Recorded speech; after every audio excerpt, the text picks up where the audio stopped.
Shalom, meus amigos, uma boa noite a todos vocês. Iniciemos o estudo da nova porção semanal da Torá, Parashá Itró.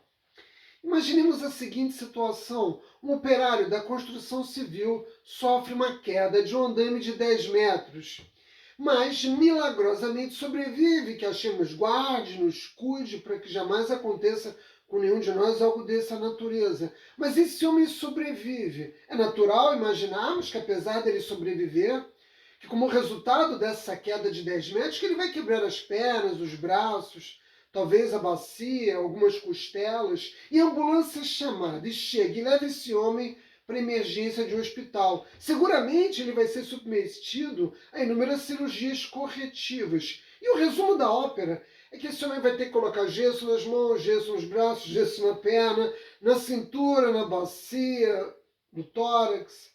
No final das contas, ele vai ficar parecendo, devido à quantidade de gesso que vai ser colocado no seu corpo, ele vai ficar parecendo uma múmia. E uma pessoa pode perguntar, mas por que não engessam apenas a mão dele, em vez de engessar o corpo todo? Essa pergunta seguramente só pode ser feita por um tolo, porque nós sabemos que cada membro danificado necessita de um tratamento específico. Portanto, se você engessar apenas a mão, você não vai curar o restante todo do corpo que sofreu danos decorrentes da queda. E nós podemos ver isso todos os dias nos hospitais das cidades em que nós vivemos, acidentes graves. Mas não é assim nos hospitais dos céus. Com Hashem o tratamento é diferente. Por quê?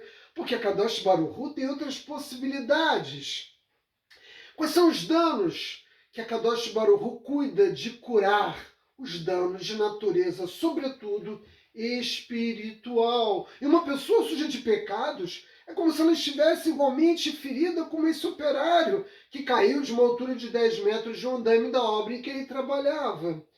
Meus amigos, o nosso corpo físico tem 248 membros, 365 tecidos. Não por acaso essa soma dá 613, correspondendo a cada um dos preceitos da Torá. Mas o que a maioria das pessoas não entende é que cada um desses membros e tecidos físicos revestem um membro, um tecido espiritual. A alma também tem os seus órgãos, a alma também tem os seus membros, a alma também tem os seus tecidos.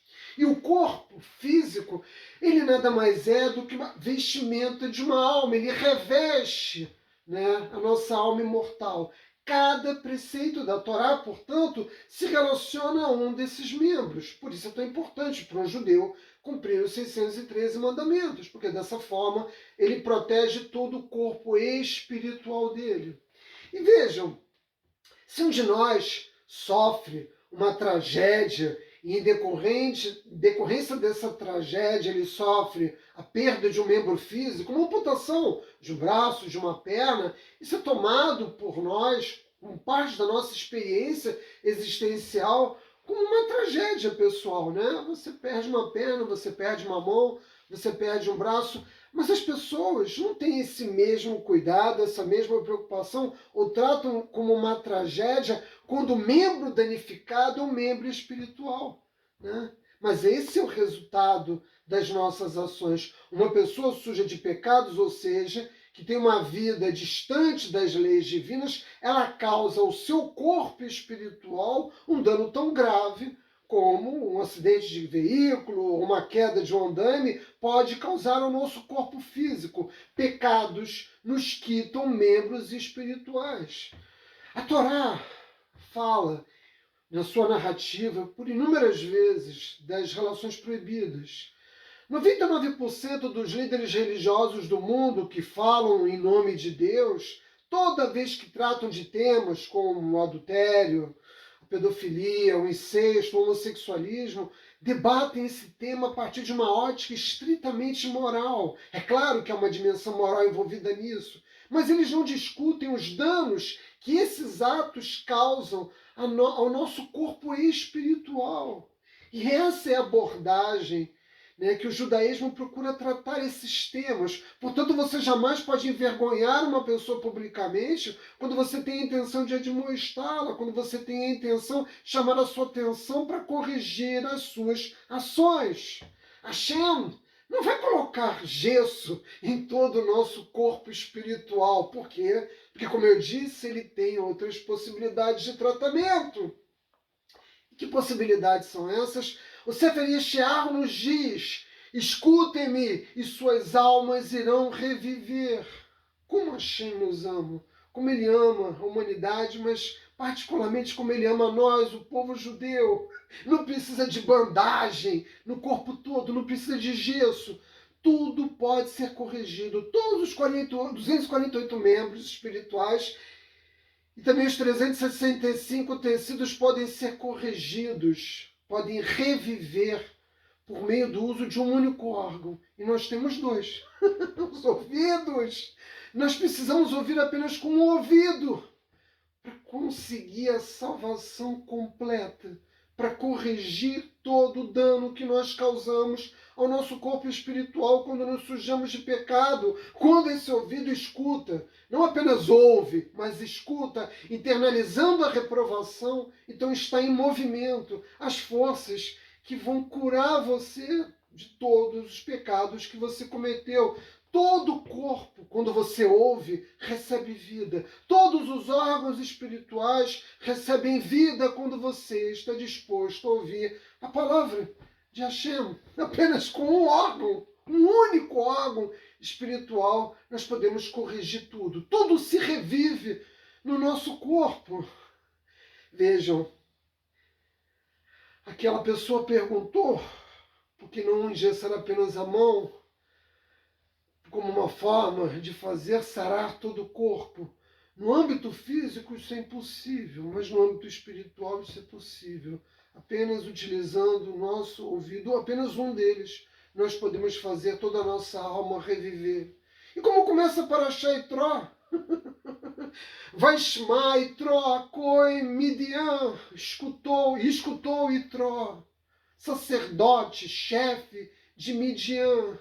Toda a humanidade teve conhecimento dos milagres no Egito. O Egito era superpotência. Se acontecerem milagres nos Estados Unidos, de tiver uma chuva de range, granizo, se aparecerem sapos, toda a humanidade vai saber o que está acontecendo com os Estados Unidos. Pois a humanidade, apesar de não existir internet na época, toda a humanidade sabia o que estava acontecendo ao longo de 10 meses no Egito.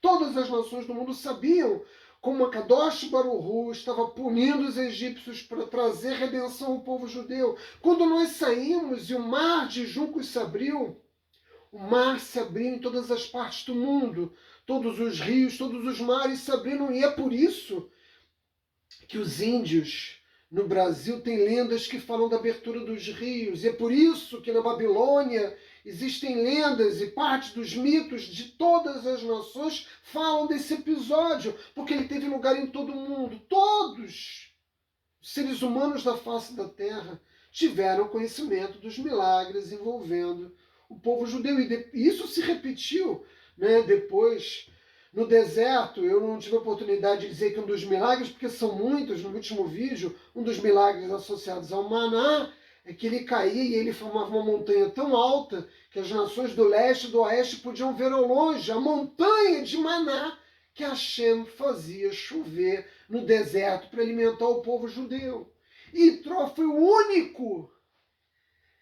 Isso é uma coisa que até hoje eu tenho imensa dificuldade de entender. Como é possível que diante da força de milagres revelados no mundo, dessa natureza, apenas um único homem, Yitro, o sogro de Moshe, o chefe de toda a idolatria, o conselheiro do faraó para todas as idolatrias, Yitro conhecia todas as formas de bruxaria, feitiçaria, ele conhecia todas as religiões. Ele era o sacerdote de Midian. Midian era a mais idólatra de todas as nações ao lado do Egito, tanto é que depois o nosso povo vai receber a ordem de destruir Midian na entrada na terra de Israel. E apenas Yitro ouviu, apenas ele ouviu, ele escutou a palavra de Hashem, da casa de Jacó, e ele recebeu vida eterna. Ele foi convertido ao nosso povo. Ele escutou dos milagres que tiveram lugar no Egito. Ele soube da luta do povo judeu contra os amalequitas. Rashi nos diz que por essas duas razões Itró saiu de Midian, levando a esposa de Moshe, Tzipor e seus 2 filhos, e foi ao seu encontro no deserto. Itró escutou, e o Midrash nos ensina que Itró se converteu ao nosso povo. Ele ouviu, ele escutou, ele se converteu.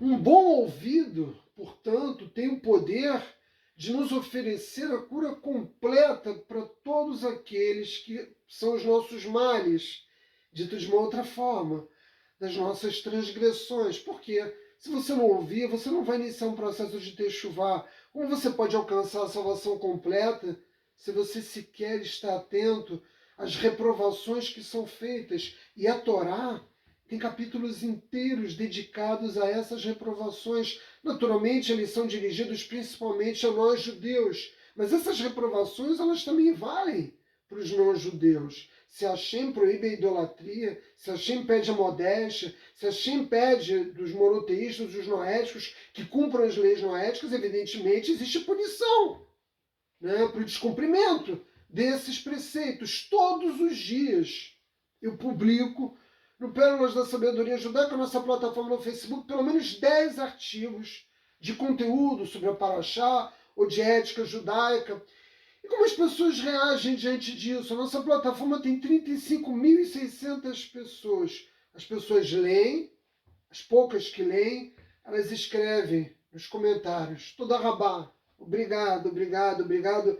Eu leio todos os dias 1 dúzia, 2 dúzias de obrigados. As pessoas agradecem pelo esforço que eu faço em traduzir, ou escrever, ou publicar textos ou vídeos na nossa plataforma, e isso oferece material de estudo às pessoas, e as pessoas refletem sobre isso, e elas leem, elas me ouvem, como vocês estão me ouvindo agora, estão me vendo também, mas elas entram nesse processo e saem da mesma forma, sem promover qualquer mudança pessoal.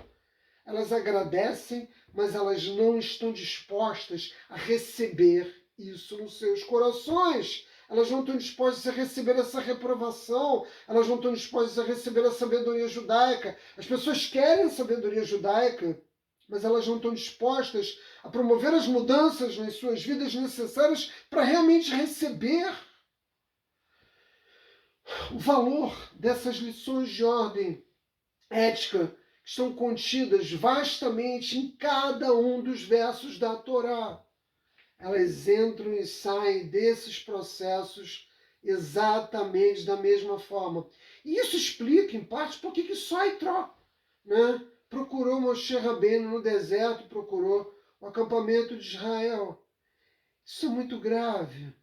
Se foi assim, no momento em que toda a humanidade presenciou os milagres revelados de Akadosh Baruch Hu, imagina nos dias de hoje. E é por isso que é tão difícil ser noético, né? Muito difícil ser noético, porque é muito difícil ouvir Hashem e trazer para o seu coração as lições contidas na Torá e viver uma vida noética. Eu devo dizer a vocês, é algo que muitos não vão gostar de ouvir isso, mas eu não conheço ninguém que realmente leve uma vida noética, em todos os seus sentidos, uma vida plenamente noética. E para nós judeus é uma luta, né, trazer outros judeus para o cumprimento da Torá. E exatamente em razão disso, me permitam uma breve história. O judeu realizou sua aliá para Israel, né? Ele migrou para Israel, veio viver aqui, e no Shabat ele estava andando e viu no caminho dele uma árvore, uma figueira. E essa figueira estava robusta, com figos grandes e bonitos. E em pleno Shabat ele subiu na árvore, começou a arrancar os figos e comer, sentado num galho, no alto da árvore, alegremente cantava e comia. Dali a alguns minutos, um judeu enrolado num talit, que havia acabado de sair da sinagoga, do Beit Knesset, vê aquele homem pendurado na árvore, cantando e comendo os figos, e diz para ele: meu amigo, você não sabe que hoje é Shabat? Você não sabe quantos pecados você está cometendo ao agir da forma como você está agindo? E esse judeu religioso passa a fazer para esse homem uma reprovação completa, e ele diz: recordemos o Shabat para santificá-lo, é o que diz a Torá. E o que você está fazendo no Shabat? Subindo numa árvore e comendo? Você não está santificando o Shabat, você não está cuidando do Shabat. E um judeu que não cumpre o Shabat tem pena de morte. Você está realizando um trabalho, porque você subiu na árvore e está arrancando frutas. Além do mais, você está comendo figos roubados, porque essa árvore não pertence a você. Você está roubando os figos e a Torá nos diz que nós não devemos roubar, não roubarás. É transgressão em cima de transgressão, porque você inclusive está cortando os figos e comendo eles sem verificar se esses figos estão contaminados por vermes. E um judeu não pode comer insetos em hipótese alguma, a não ser as espécies de gafanhoto, né, permitidas pela Torá. Mas, com exceção desses insetos, o judeu não pode comer tolaim, vermes, em hipótese alguma. Esse judeu religioso fez uma reprovação completa. E como se comportou? Esse judeu que estava em cima da árvore comendo os figos, depois de ouvir tudo aquilo que aquele homem havia dito, ele continuou comendo alegremente. Olhando para o judeu religioso, continuou alegre, cantando e comendo. E disse a esse judeu religioso, olhando para ele, que especial é a terra de Israel. Se eu estivesse no exterior, em qualquer cidade do mundo, em cima de uma figueira no Shabat comendo figos, ninguém ia parar e me oferecer um verdadeiro shiur de Torá, Baruch Hashem, que aqui na terra de Israel posso comer figos doces e ainda escutar palavras de Torá enquanto como. Meus amigos, esse homem transgredia maciçamente, esse judeu transgredia maciçamente os preceitos da Torá, porque ele roubava os figos, porque ele comia sem verificá-los se eles estavam contaminados por vermes, porque ele os cortava, porque ele subiu na árvore, porque ele não santificou o Shabat, ele julgava que isso era uma qualidade especial da terra de Israel. O comportamento desse judeu é o mesmo da grande maioria das pessoas que me ouvem, da grande maioria das pessoas no mundo. Não estão dispostas a promover nenhuma mudança. Elas ligam o seu telefone, vão até os canais no YouTube, o meu e também todos aqueles outros shiurim que vocês têm a oportunidade de ouvir, dos mais diferentes rabinos. As pessoas ouvem as admoestações, as reprovações, as lições, a sabedoria contida no judaísmo, né? E isso não tem nenhum impacto real nas vidas delas. E é por isso que o mundo se encontra da forma como se encontra. E nós estamos sofrendo, né? O sofrimento é o resultado da inobservância dos preceitos divinos. Então não chega a Covid, não chega a dor pessoal, não chega a desalento, não chegam desastres, catástrofes naturais. Todo tipo de decreto desce dos céus em razão do fato de que a humanidade, embora já tenha contato com a sabedoria divina ao longo de milhares de anos, escolha voluntariamente a ouvir as admoestações de Akadosh Baruch Hu, que são trazidas ao mundo através da Torá, que é a instrução, e elas continuam sentadas no alto das árvores, comendo figos doces e julgando que isso é uma grande qualidade nas suas vidas, meus amigos. Vai!